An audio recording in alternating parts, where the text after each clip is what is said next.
like who Nimrod was, and talk about why they did this, and then talk about some other cultures that actually go along with what the Bible say, and we're going to see that, and it's really fascinating. And man, when I started seeing this and started reading and studying a little bit, and I'll give you a little brief glimpse into it, but the Chinese have so much written about Genesis, it blows your mind. So I'm going to go ahead and get started, but like I said, the subtitle of this of God Will Not Be Mocked. So hopefully this is going to play here. Hopefully. And it won't. Oh, there it is. Do we have a sound guy? We'll see. Let's look at the numbers. All right, cast and crew are leading. Y'all can't hear that, can you? Moms are holding Okay. with 3 shout-outs. So God I'm going to try it again, guy, okay? 0 mentions. And Mario Lopez, host of Access Hollywood.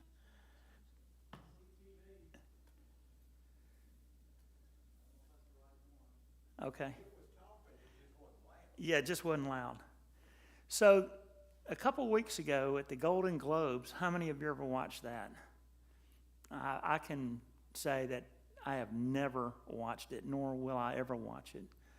But at the Golden Globes a couple years ago, or a couple weeks ago, they were having this big event, giving the awards out to the movie stars and all that mess, that goes on in Hollywood. It's interesting, though. I'm not going to say it was a direct effect, but 10 hours after this mockery here is when the fires in Hollywood started. And I thought that was interesting. A book was written several years ago by an author, I can't recall his name, but every time something happened to the Jewish nation and the country that was the effect of something that happened to the Jews, something happened to their land. And it's documented time after time and time again. But I thought, wow, this is interesting that in this little video bit, if we can get the sound working. Okay. Can you change your screen view? No, I can't. You weren't here for that. All right. Let's look at the numbers. All right, cast and crew are leading the way with 11 mentions. Moms are holding strong with 3 shout-outs. God, creator of the universe, 0 mentions. And Mario can't- Lopez, host of Access Up Hollywood. here. So what's going on in this little video bit was she's talking about the cast and crew got 11 votes or 11 mentions. This other parents here got 3 mentions in the Golden Globes. And then she goes on to say that God, creator of the universe, got 0 mentions. And then she further goes on to say that how this is a godless this is a godless city that we live in. It's just a big mockery of God. And later on in this Golden Globe, she goes on and she she dresses up like the Pope. And it's just a total disregard for God. And, what's interesting to me is that the attack on Christianity is always there. Do you ever hear an attack on the Muslims, the Hindus, any other world religion? You never hear that. It's always an attack on Christianity. Why? Why is that?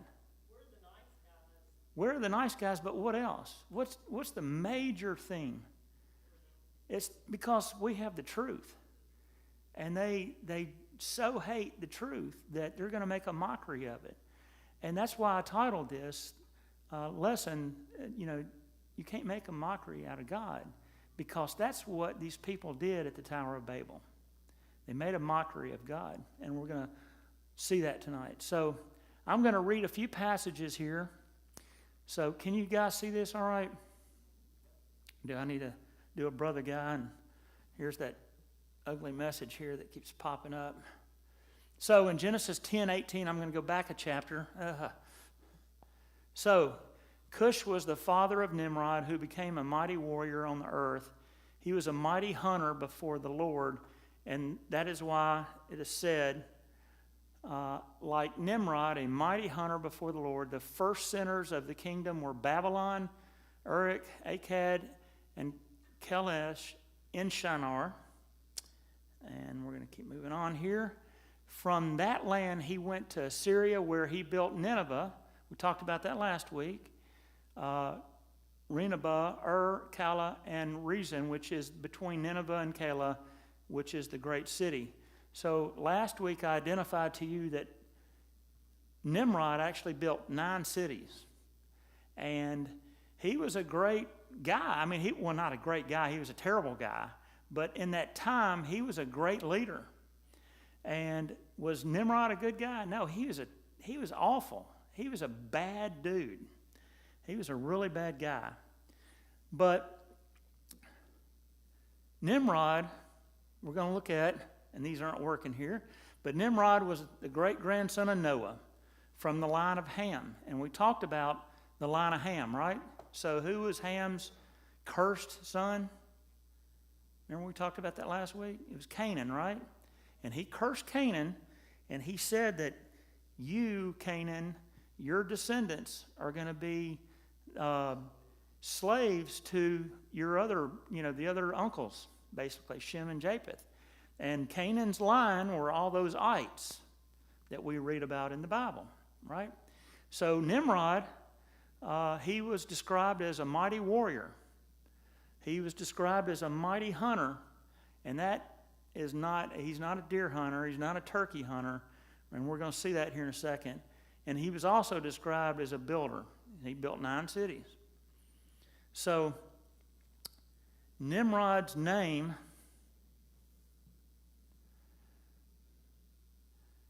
in Hebrew was Mered, which means a rebel. Or he can be, we will rebel against. Or he's an Ole Miss rebel. So he's not a good guy. He's a rebel. That's what his name means. And he was rebellious against God. And let's see what else. Okay, what else we're going to see about Nimrod? Scholars and some commentaries associate Nimrod with hunting wild beasts and also man. But we're going to see that on the next slide that he's really not a hunter of animals, but he's a hunter of man. He is also said to have hunted and destroyed all those opposed to him. He hunted man by tyranny and force. Josephus writes and says that Nimrod persuaded men not to ascribe their happiness but God to him. He gave on to say that Nimrod defies God by building the Tower of Babel, daring God to send another flood. So Nimrod was kind of the leader. Now, did he build the Tower of Babel? We don't really know. But he was the leader in that time of all these 9 cities that he built. In fact, the tower is built on the land of Shinar. And we're going to read about that here in a second. Well, if we went back a few slides, Shinar was actually mentioned that he built a city in that area. So if Nimrod's the builder, really don't know, you're going to have to look at the verbiage for yourself and you make your own decision.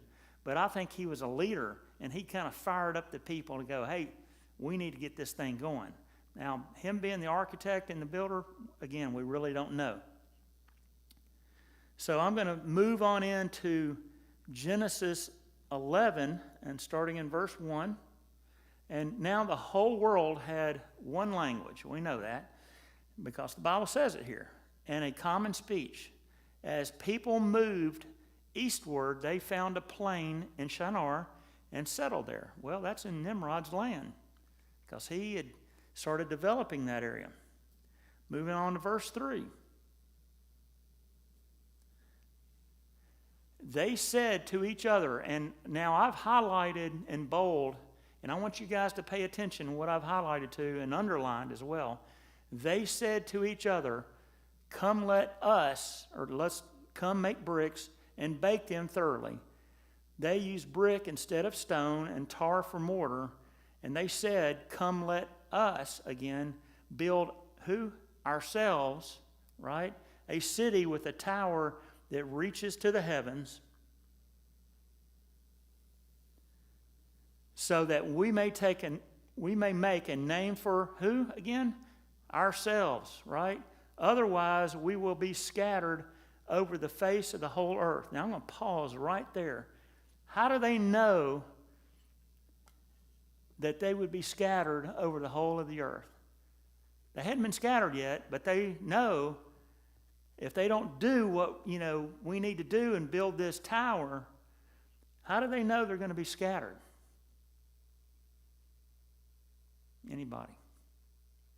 Well, what did God say when what did he tell Noah when they got off the ark? Go, right? Go. Now, last week, if you remember, I threw up a timeline, and Noah was still alive during this time, wasn't he? In fact, Noah was still alive when Abraham was about 50 years old. So they knew, because Noah had told them, it got passed down through these generations, that God said, go. Go and replenish the earth. That's what he told them. That's a command. So that's how they knew they would be scattered. But no, they're going to do it ourselves. We're going to make a name for who? Us, ourselves. Guy's been preaching for a while now, and what's the number one fastest growing religion in the world? Self, right? It started way back here. Ourselves. We're going to make us ourselves. We're going to make a name for us ourselves. Not God. He's not in the equation. It's us. Self. But the Lord came down to see the city and the tower the people were building. And here's some cool verbiage in here. The Lord said, if as one people speaking the same language they have begun to do this, then nothing they plan to do will be impossible for them. Come, let us go down and confuse their language so they will not understand each other. Interesting little phrase here, let us. That's God speaking, right? Who is the us? The Trinity, right? In fact, early on in Genesis 1, when God created the heavens and the earth, and then he even used the phrase us, even back then. And that God's name then is Elohim, right? And if you remember back in a year ago, Elo is the singular word for God. And if you add the I-M to the end of it, it makes it a plural word. So Elohim is the plural word of God, which is the Trinity. So the Trinity goes way back in the very beginning of Genesis. I thought that was really cool. A lot of people look over this and go, let us. They never really pause there and go, who are the us? In fact, Carol and I went to a neighborhood party last night, and one of the guys there goes, hey, we're starting a Genesis thing in our church, and who is the us? And I was able to sit down with him and go through that with him and explain to him that's Elohim, the Trinity, even back then. So reading along, so the Lord scattered them from there all over the earth, and they stopped building the city. That is why it's called Babel, because the Lord confused the language of the whole world. From there, the Lord scattered them all over the face of the whole earth. And that's where I'm stopping tonight. If you keep on reading in Genesis 11, it picks up some more begats. And it goes from this point on, from Peleg to all the way down to Eber, all the way down to Abraham, is the rest of this chapter. But I'm stopping here tonight. So where did you see and hear the name of the Tower of Babel? Nowhere.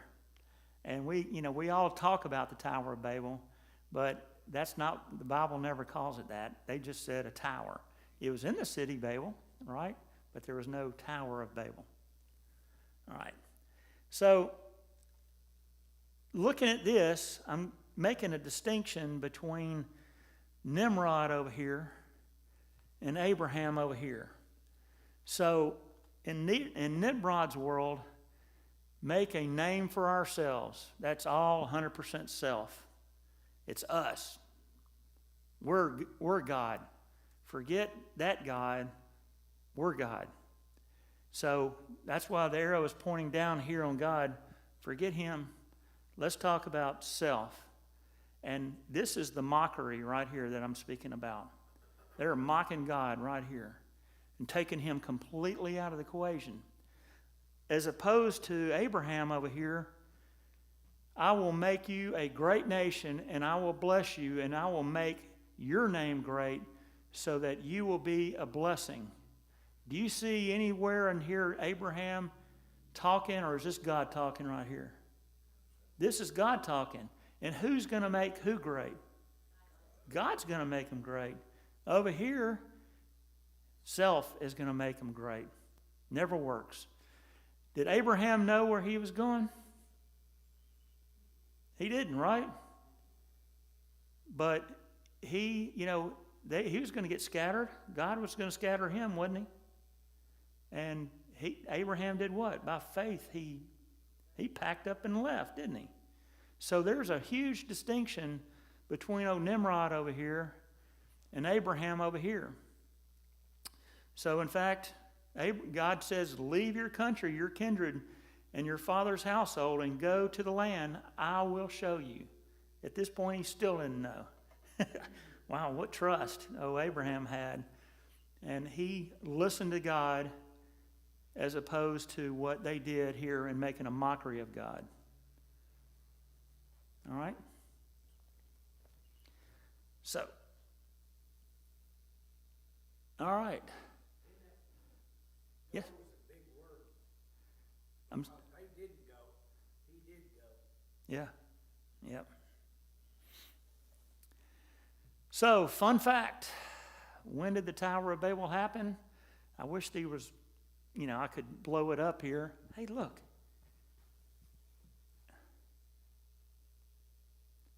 Let's see if this works now. No. All right, it works now. So, fun fact here. When did the Tower of Babel happen? Well, most scholars think about 106 years after the flood. And there's some verses that support this, or one verse that supports this, and it's actually in the Begats. And most people look just right past it. So, by using the genealogies in Genesis 10:25, and here we go, 2 sons were born of Eber. And by the way, Eber is the father of the Jewish nation, or the Hebrews. All right? One was named Peleg, and I think that's a really good name for a child, a grandkid, if you want to suggest that. But because in his time the earth was divided, his brother was named Joktan. This little phrase right here, because in his time the earth was divided. Now, some people think that the division was the splitting of continents. Well, I don't think so. Because the continents, we talked about Pangea a long time ago, the supercontinent, and then the flood happened and the continents went on a continental sprint. They separated across the world. I don't think that's what it's talking about here. I think the time the earth was divided is when God divided all the nations and said, go, you go. Get out of here, I'm done with you, and scattered them all over the nation, or all over the world. So I think this is what he's referring to in this little phrase. So from the genealogies of Peleg, we can discern that the time between the tower happening of Babel was about 106 years after the flood, based on these genealogies. So this is what I just said, and we're going to move along. So remember, though, that God's promise to Noah is to never destroy mankind with a flood again. So we're going to see that within a few generations, wickedness and pride are back as masters of mankind. So, God had already, it just goes beyond me that 106 years goes by, a great deluge, and kills the whole world except for 8 people. And with 106 years, they're right back at it again, making a mockery of God and choosing to say, we're going to shove God aside. We are going to make ourselves God. 106 years, maybe 110. We don't, but 106 years is what I'm saying. It took that long for them to be back as masters of their domain. Not long, is it? So man's disobedience has led once again to judgment. This time, though, God would use confusion to accomplish his will. So he already told Noah that he would never destroy the earth, right? Again, with water. And he signified that with the rainbow. But this time, now he's drawing judgment on the people once again, and he's going to confuse their language. So where was the tower built? And if you answer and say on the plain of Shinar, you would be right, because that's what the Bible said, right? So where's the plain of Shinar? I'm sorry? It is. So it's in Iraq. Yeah. So this is a picture. This is an archaeologist, Dr. Clifford Wilson, who's done a lot of study on the tower. But this pool here, and we're going to see this on another slide here in a minute, goes all the way around. And this is where they think the Tower of Babel once was. So it is in the land of Iraq as we know it today. So evidences of the tower. Now I'm getting to a point here because I always like to bring the secular view in, and I'm going to bring that here in a second. So evidences of the tower. And this is written by Herodias. You know who he was? A Greek historian, right? And this is what he wrote. Was still in existence in his time. What was his time? In the 5th century BC. Pretty interesting. So the tower was still around when he wrote this. It was a solid central tower, 1 stadium square. So it was a square tower with a second erected on top and then a third and up to 8. So it's 8 stories high.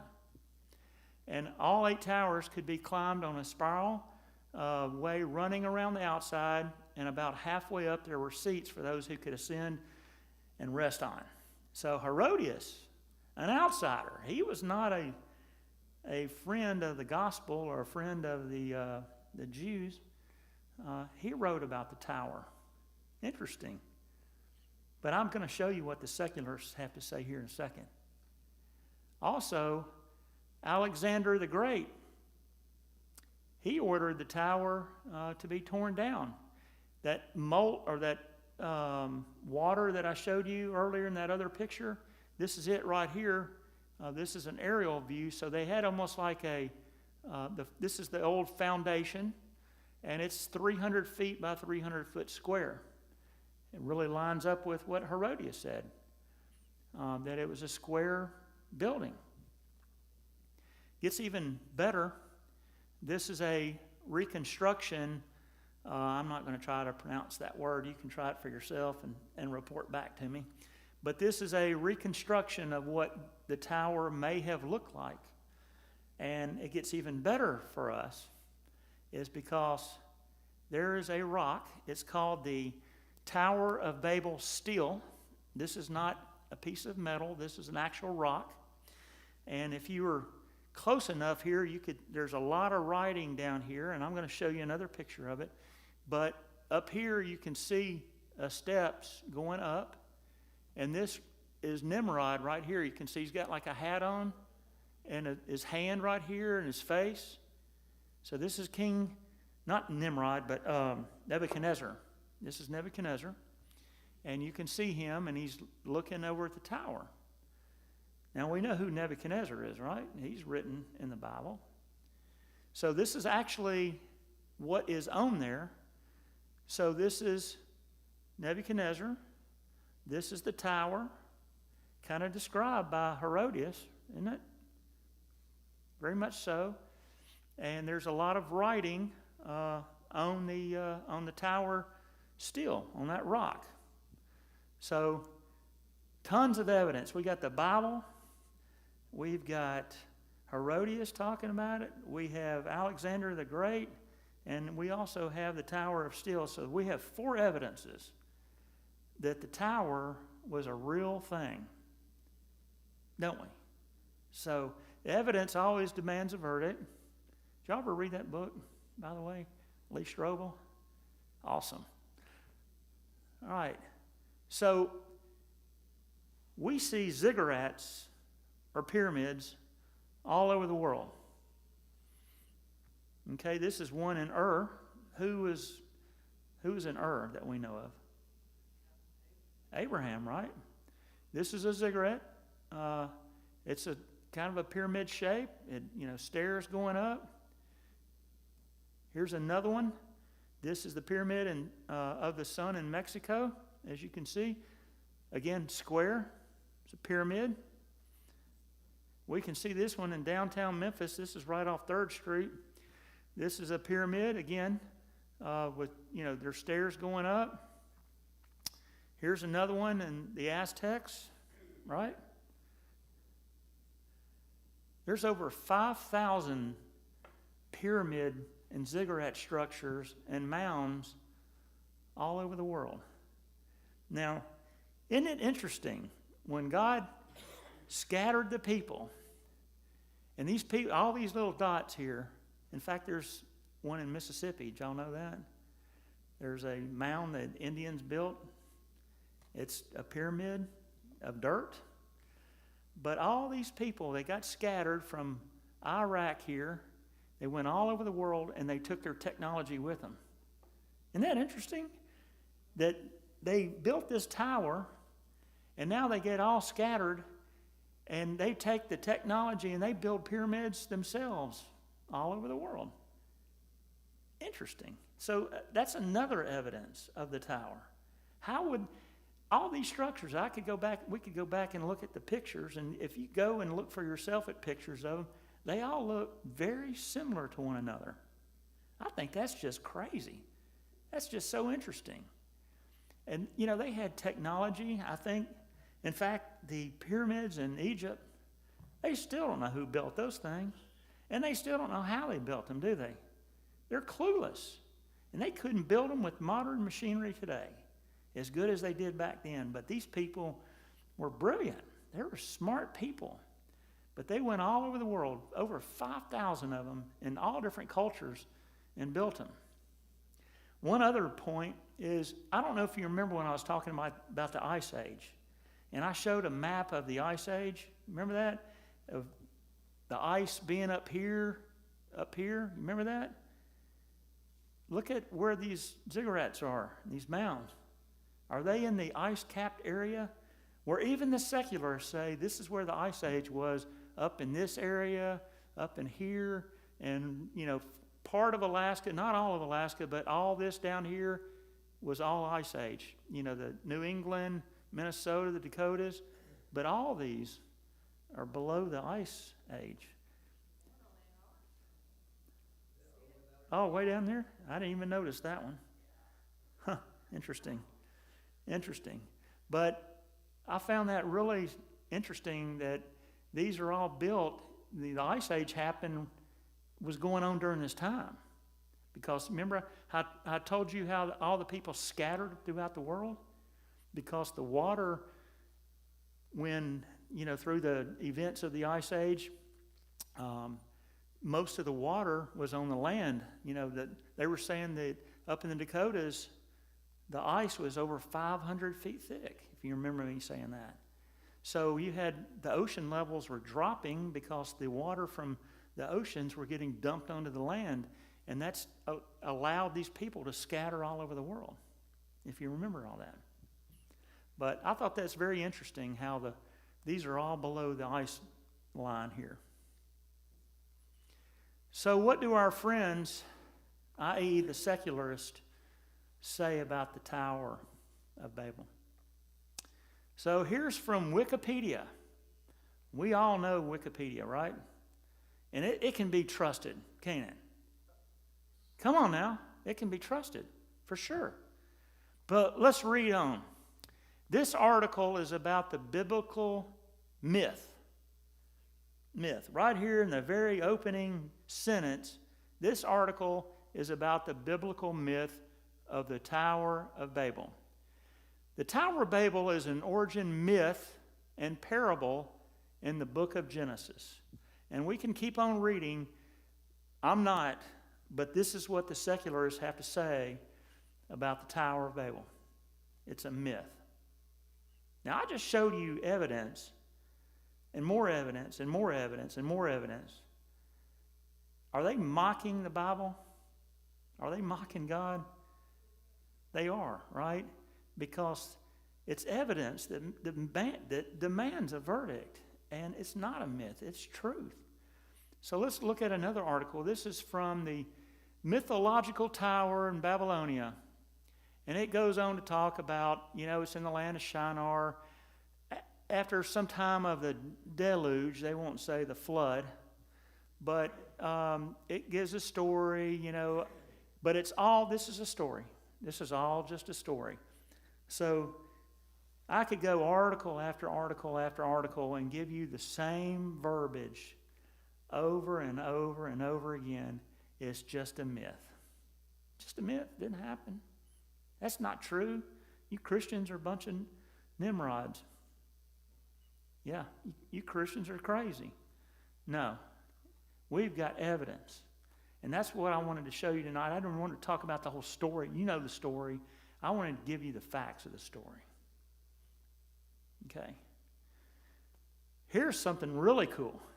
This blows my mind. So the earliest account of religious worship in China is found in the Shujing, which is the book of history of the Book of Documents, which is the oldest Chinese historical source. All right, I want you to grasp that. This is their book, and this is their oldest book that they have that's written, that they have, their country has. Now, China, interestingly enough, they say their country is about, almost 4,000 years old. Okay, that makes sense. The flood happened about when? About 2000, right? So that kind of starts to line up. So let's go on about the Chinese here. This book records that in the year 2230 BC, the Emperor Shun sacrificed to Shangdi. Now, Shangdi is a god. In fact, he is the supreme god of the ancient Chinese. Shangdi means supreme ruler. Who do we call our supreme ruler? God the Creator. Same thing, isn't it, right? Now, do the Chinese believe that today? No, they have all kinds of religions, don't they? Well, I can reverse that and say, well, hang on a minute. Do Americans believe this today? No, we have all kinds of what today? Gods, don't we? So they worship the god Shangdi, who was the supreme ruler. They had a ceremony. It's called the border sacrifice. And it happened twice a year in the summer solstice that the emperor took part in a ceremony to the earth on the northern border of the country, and the winter solstice offering to the southern border. Now, this is what that book that I was talking about describes what they did as far as sacrifice. Very interesting here that they were making a border sacrifice. Now, the emperor, they said he was kind of like the high priest. Very interesting. And we get, later on after Abraham and Moses, when we get the Levitical law, we had a high priest, didn't we?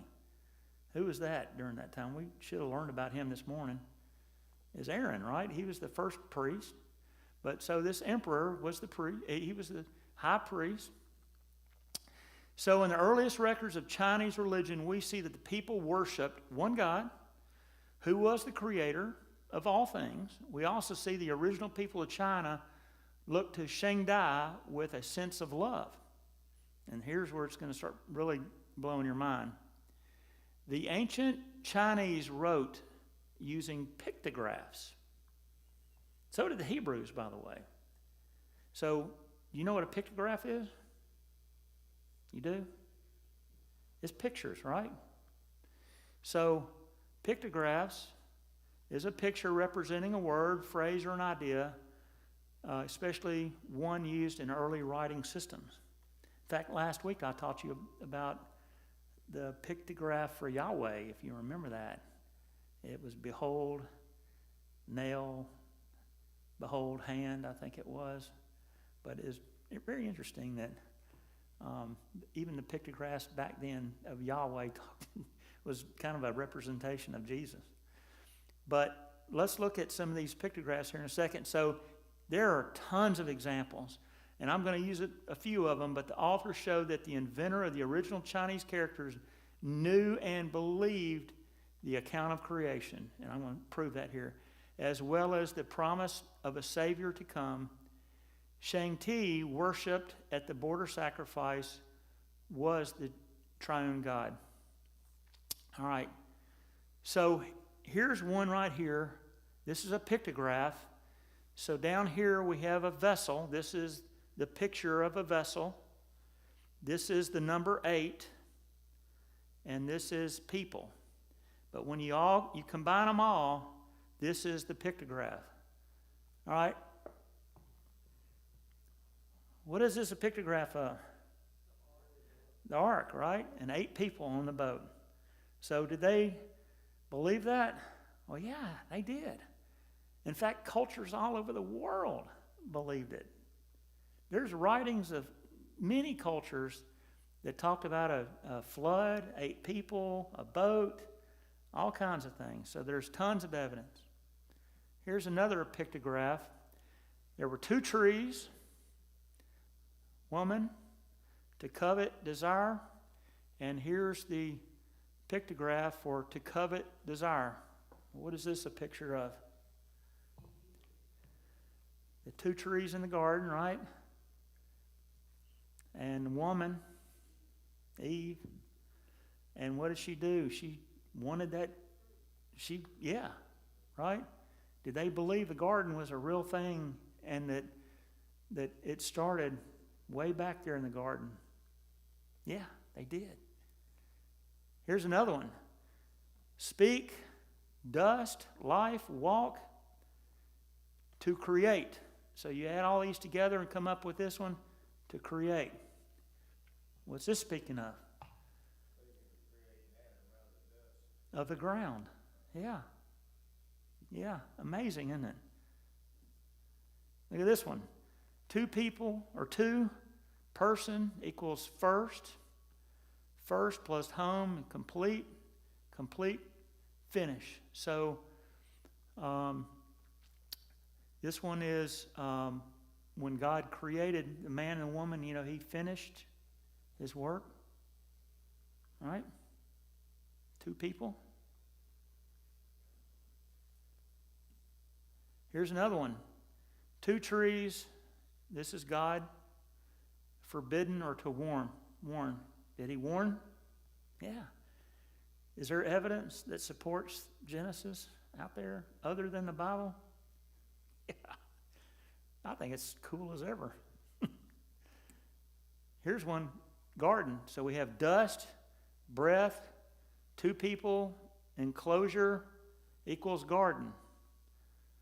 Again, God breathed in two people in the garden, and here we go. That's Genesis 1 right there. The tempter. So we have the devil plus trees plus cover equals the tempter. More evidence. We have undertake, united, joined together, clay, tower. Pretty slick. So the Chinese believed it, didn't they? We have right leg, tongue, rebellion, confusion. So more and more evidence. So is there any doubt the tower was a real thing? It was a myth? Nah, I submit to you it's not. It's true, because God's word is always true. So languages. So from one common language, we read about that. That was one of the verses. There was one common language at Babel. Now we have it from that one language and the Tower of Babel, we get at least 70 different languages. How do we know that? Yes, that's correct, because in chapter 10, it listed all the begats, right? And there were 70 of people in the begat. So we have at least 70 languages. And does that line up with how many different languages are there today? It lines up.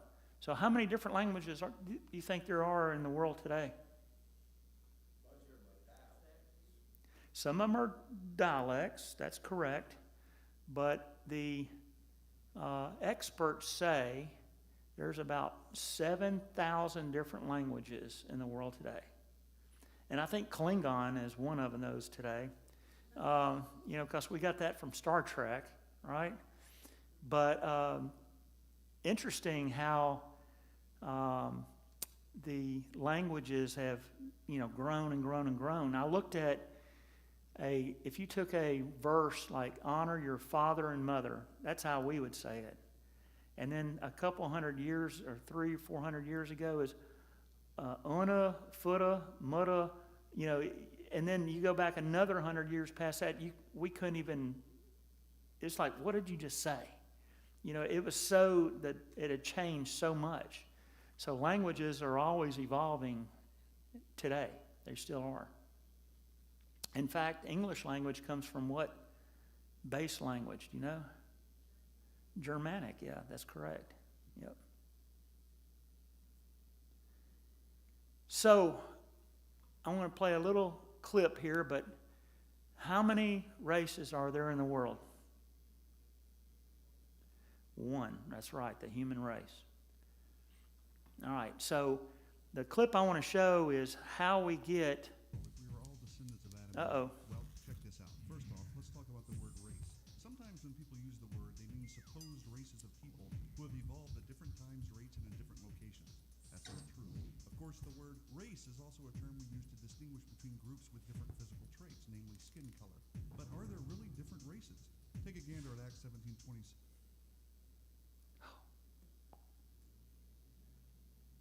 We were all descendants of Adam and Eve. Well, check this out. First off, let's talk about the word race. Sometimes when people use the word, they mean supposed races of people who have evolved at different times, rates, and in different locations. That's not true. Of course, the word race is also a term we use to distinguish between groups with different physical traits, namely skin color. But are there really different races? Take a gander at Acts 17:26, where it is written that God, from one man, made every nation of men. It's clear then that the Bible teaches that there is one race, the human race. The Bible is also clear that all people on the earth are descendants of Adam and Eve who were created by God.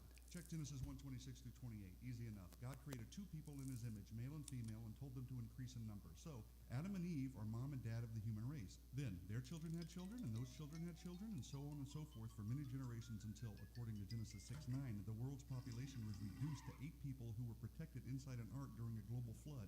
And those 8 people later walked off the ark, and according to Genesis 9:19, from them came the people who were scattered over the earth. Oh, wait a second.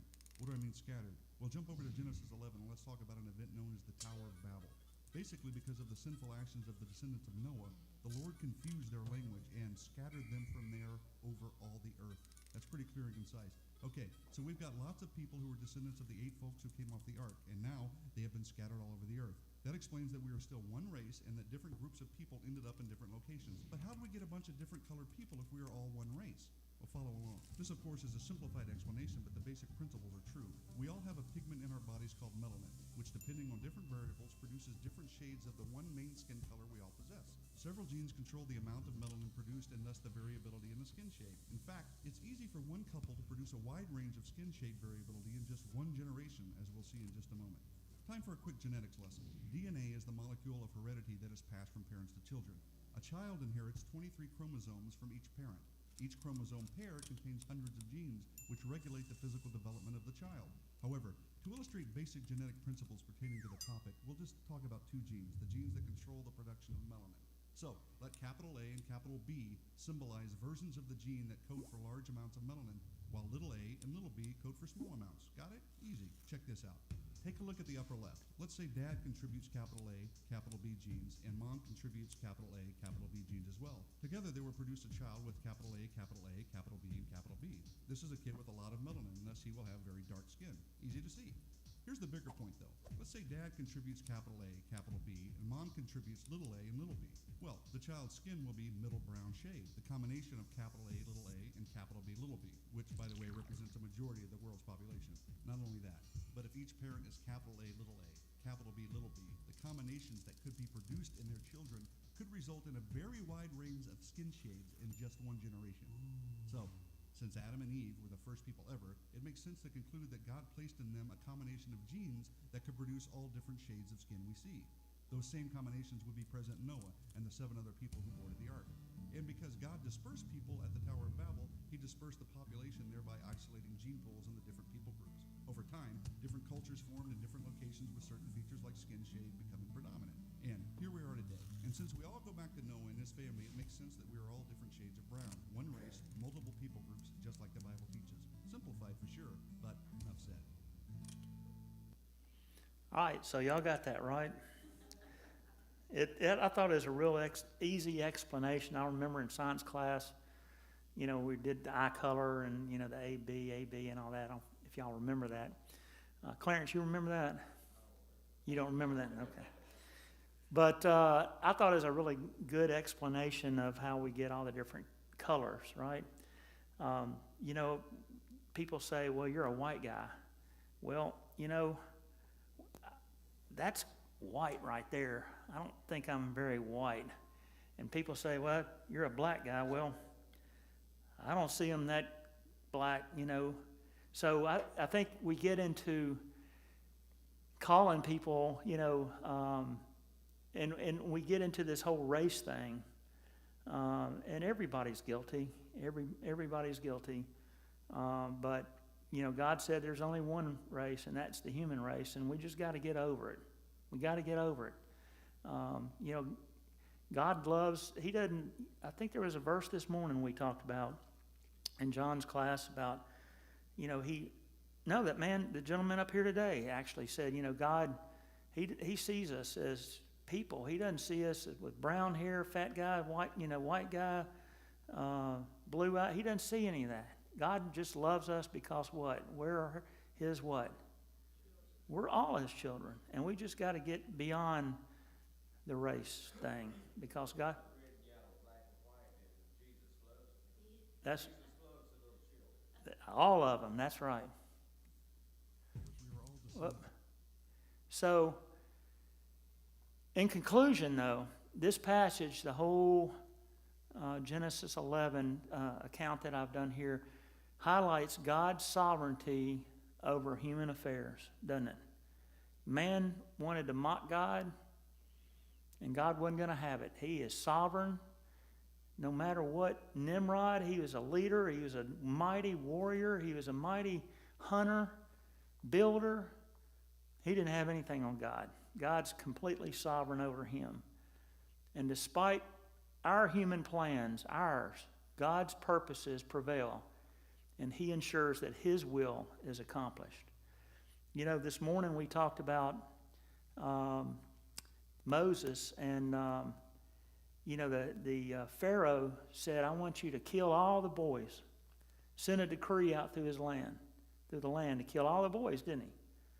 Because I think, that he knew that emperor or the Pharaoh knew that, or I think Satan had got a hold of him and said that Jesus was going to come through this line, and he's going to make every attempt to get rid of the Hebrews and kill all the boys, and that's what he did. Then he said, kill all of them, all the males, not just the baby ones. Kill all the young males.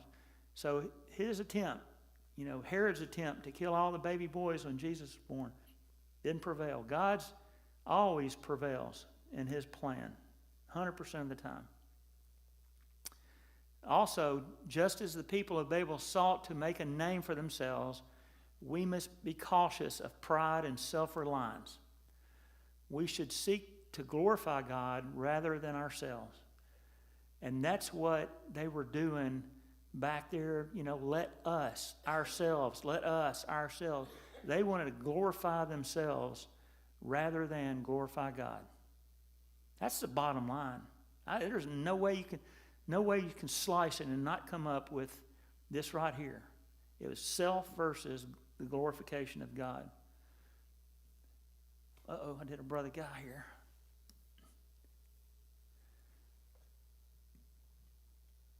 All right. And even when our plans are disrupted, we can trust that God is in control and his plans are for our good. Do we know the future? No, we don't.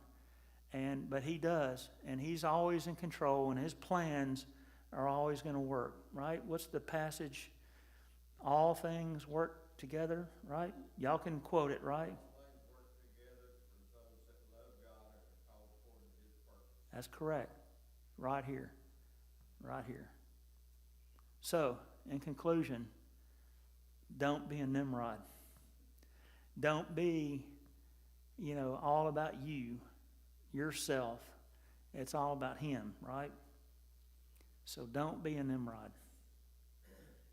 So, as I started off, this is the last passage that I'm going to go through. In Genesis, I'm done.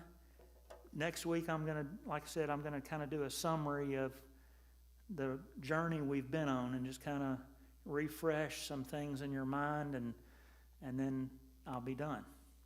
So I want to thank you again for being faithful, coming out and listening, and these people out. I know there's people online, but that's pretty cool too. But again, thank you. And thank you, Guy, for letting me do this series. I really appreciate it. Any questions, what I've gone over tonight? So what do you think about, a big push or thing they're saying is today we need a one world government? So the question for those out in TV land is, what do I think about one world government? And boy, you've opened up a can of worms there. Because I do a lot of, I read a lot on the World Economic Forum, and they're the globalist. And when you have globalists, you have a one world society. And if you read into their messaging, that one world society has nothing to do with God.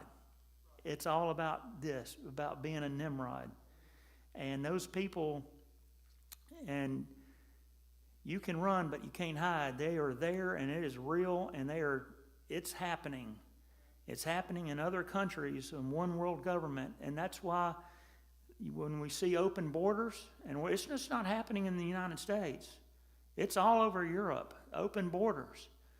And that's what they believe in, is that there's no more borders, and it's a one-world society. And there's going to be some phrases that you hear, things like the Great Reset. I don't know if you've ever heard that come out. That is from the World Economic Forum. Build back better. Who said that? Joe Biden. That is not a Joe Biden slogan. World Economic Forum's been using that for years. And other countries have been using that for years. And we're going to build back a new society is what they're saying. And you won't own anything, and you're going to be happy about it. That's what they say in their messaging. Read it for yourself. I have. Hope I kind of... It's dangerous. It's very dangerous. Is the communists work in that? Oh, it's 100% communist, yeah. But they don't. The global elites don't see it that way. The Bill Gates of the world, and guys like him, and you can go on the WEF.org and see who is a part of it. You can Google it for yourself. See who's a member of the World Economic Forum. It's there. Really, by spreading that society out, then God gave a place where people could escape that one world. So you could go to another, Yeah, whatever of those That- 70 people groups that fight. yeah, It's like our experiment in democracy. yeah. That's exactly right. So that's why God said, "Go, scatter, fill the earth. Don't be a one-world government." Yeah, because they're bringing it back. That's what Satan wants to do, is bring us back to a one-world government where he's in control. You know, I heard that when the people were talking about controlling the population and everything, and Bill Gates was there, and somebody said, "How can we do that?" He said, "With disease and vaccinations." It's planned. It's planned. Yep. Any other questions? Good point. I mean, that's a good analogy of the Tower of Babel is where we are today as a society. That's what they want, is the Tower of Babel again. You know, for a long time, when I heard that, the Tower of Babel, I was thinking, this is a long time ago, that when it happened, the people were babbling. If I could throw this that far out. I mean, they were, when he confused their language. Yeah. Well, yeah, that's why it's Babel, I can imagine Joe up there on the scaffold above me going, "Hey, throw me some more bricks." And the other guys thinking, pull out the, throw down the hammer. They didn't know what they were saying to each other. But go ahead and thump him on the back of the head. I'm scared of him now, come on. Yeah. But any other questions? You're talking about one world government, they say that we have to reduce the population That's true. to do that. And that's, well, I'm not gonna say that's one of the reasons why the pandemic came, but I think that was an experiment, yeah. Yeah. Just to see how far they could push the people. And they used that. But look, just because we live in Red Banks, Mississippi, doesn't mean it's coming. It's here. It is real. And hopefully, I think we're going to be raptured out before that. But it is a real live thing. It is happening. It's happening in Canada right now. Have you ever heard of the social credit scores? Have you not heard of this? I've heard of it, but I don't remember what it is. So in China, they have a social credit score system. Other countries have adopted this. This is coming out of the World Economic Forum. That for people that are falling in line with the government as far as, homosexuality is okay, I believe in that. I believe in transgender, I believe in that. Your credit score goes up and up and up. Well, the higher your credit score gets, and you're not rebellious against the government, the higher your score gets, you get more privileges. And you get to travel, and you get, more things in your house. But if you have a bad social credit score, you get nothing. It's not good. And corporations all over the United States, all over, are using this system. And it's happening right now before our very eyes. So we are not immune to it. In Red Banks, Mississippi, we are not immune. It's coming. Just like that train. It's a coming. So is AI part of that? Oh yeah, 100%. You know, when I heard Biden talking and making sense, they had, AI. When did you hear that? That might be the funniest thing I've heard all day, Clarence. Yeah, no, AI is part of that. You know, going back to the verses where they knew that it was, that they were supposed to be scattered, but they didn't. You know, Noah was still alive, you know, we talked about before the flood, how he was a preacher, you know, and he was telling everybody to repent. Yeah. And he was probably saying, God told me to scatter, and you need to scatter. Yeah. I didn't do it. Yeah. Noah was a preacher, and he preached for 120 years, didn't he? And I'm sure he got off that ark and he was preaching. I'm sure he was. What any, that's terrible. Any other thing? Any other comments? Yeah, Lord help us. That's right. Oh, all right. Well, thank y'all for coming. Rusty, you laid us out.